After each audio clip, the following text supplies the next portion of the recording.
আর রমজানে ফোরাত নদীর তলদেশ থেকে শোনা গেল অদ্ভুত শব্দ, যা শুনে চিন্তার ভাঁজ পড়েছে ইসলামিক স্কলারদের কপালে। তাহলে কি এবার সত্য হতে চলেছে রাসূলের বাণী? যেখান থেকে বের হওয়ার কথা স্বর্ণের পাহাড়, ঠিক সেখানেই শোনা গেল অদ্ভুত শব্দ। খুব তাড়াতাড়ি শুকিয়ে যাবে ফোরাত নদী এবং বের হবে স্বর্ণের পাহাড়। প্রিয় দর্শক, রাসূলুল্লাহ সাল্লাল্লাহু আলাইহি ওয়াসাল্লামকে বিশ্বাস করলে অবশ্যই আলহামদুলিল্লাহ কমেন্ট করবেন এবং রাসূলের এই সত্য বাণী শেয়ার করে সকলকে জানার সুযোগ করে দিবেন। যে ব্যক্তি রাসূলের হাদিস শেয়ার করলো তার জন্য রাসূলের শাফায়াত ওয়াজিব হয়ে যাবে। কিসের ইঙ্গিত দিচ্ছে এই আওয়াজ? পুরো মুসলিম বিশ্ব তাকিয়ে আছে এই নদীর দিকে। একদল সামুদ্রিক ডুবুরি অভিযান চালিয়েছে ফোরাত নদীর তলদেশে এবং ফিরে এসে যে তথ্য দিয়েছে তা পুরো জাতিকে ভয় পাইয়ে দিয়েছে। এই নদী শুকিয়ে যাওয়া মানেই দাজ্জালের আত্মপ্রকাশ হওয়া। ইসলামিক বিশেষজ্ঞদের মতে দাজ্জাল এই নদী শুকিয়ে যাওয়ার অপেক্ষায় রয়েছে। কিন্তু 2025 সালের রমজানেই এমন আওয়াজ বা শব্দ শুনতে হবে তা কেউ কল্পনাও করতে পারেনি। এই ভয়ঙ্কর আওয়াজ নিয়ে চাঞ্চল্যকর তথ্য দিয়েছে বিশেষজ্ঞরা,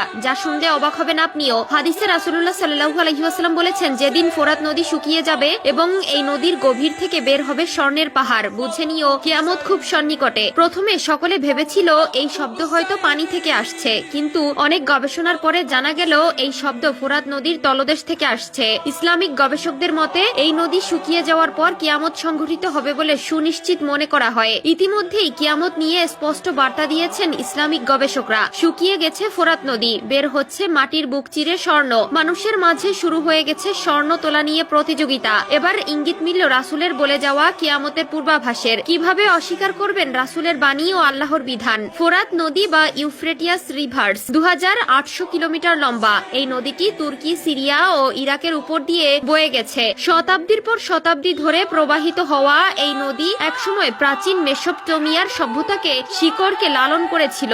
শুধু তাই নয়, প্রাচীন থেকে বর্তমান এর তীরে গড়ে ওঠা জনপদকে লালন করেছে এই নদী। তবে জলবায়ু পরিবর্তন আর মানুষের সৃষ্টি করা দূষণের কারণে ধীরে ধীরে শুকিয়ে আসছে এই ফোরাত নদী। গবেষণার জন্য যারা কাজ করছেন তারা জানিয়েছেন এই শব্দগুলো নদীতে থাকা নদী গর্ভ থেকে আসছে এবং এই গর্ভে পানির স্রোতের জন্য যে কম্পন তৈরি হয় সেই কম্পন থেকেই এই আওয়াজের উৎপত্তি হয়েছে। বিশেষজ্ঞদের মতে যে হারে ফোরাত নদী শুকিয়ে যাচ্ছে, এরকম চলতে থাকলে 2030 বা 35-এর মধ্যে ফোরাত নদী পুরোপুরি শুকিয়ে যাবে। সাম্প্রতিক বছরগুলিতে এই নদীর পানির স্তর উদ্বেগজনকভাবে হ্রাস পাচ্ছে, যা নিয়ে প্রকাশিত হয়েছে একাধিক প্রতিবেদন। এসব প্রতিবেদনে বলা হচ্ছে, শুকিয়ে যাওয়া ফোরাত নদী সিরিয়া ও ইরাকের কৃষিকে প্রভাবিত করেছে ব্যাপকভাবে। বৃষ্টিপাত কমে যাওয়া, বাঁধ নির্মাণ এবং দুর্বল ব্যবস্থাপনাকেই দায়ী করছেন বিশেষজ্ঞরা। অর্থাৎ স্পষ্টই বোঝা যাচ্ছে মহানবী সাল্লাল্লাহু আলাইহি ওয়াসাল্লামের করা ভবিষ্যৎবাণী সত্য হতে শুরু করেছে। একদল সামুদ্রিক ডুবুরি অভিযান চালিয়েছে ফোরাত নদীর তলদেশে এবং ফিরে এসে যে তথ্য দিয়েছে তা পুরো জাতিকে ভয় পাইয়ে দিয়েছে।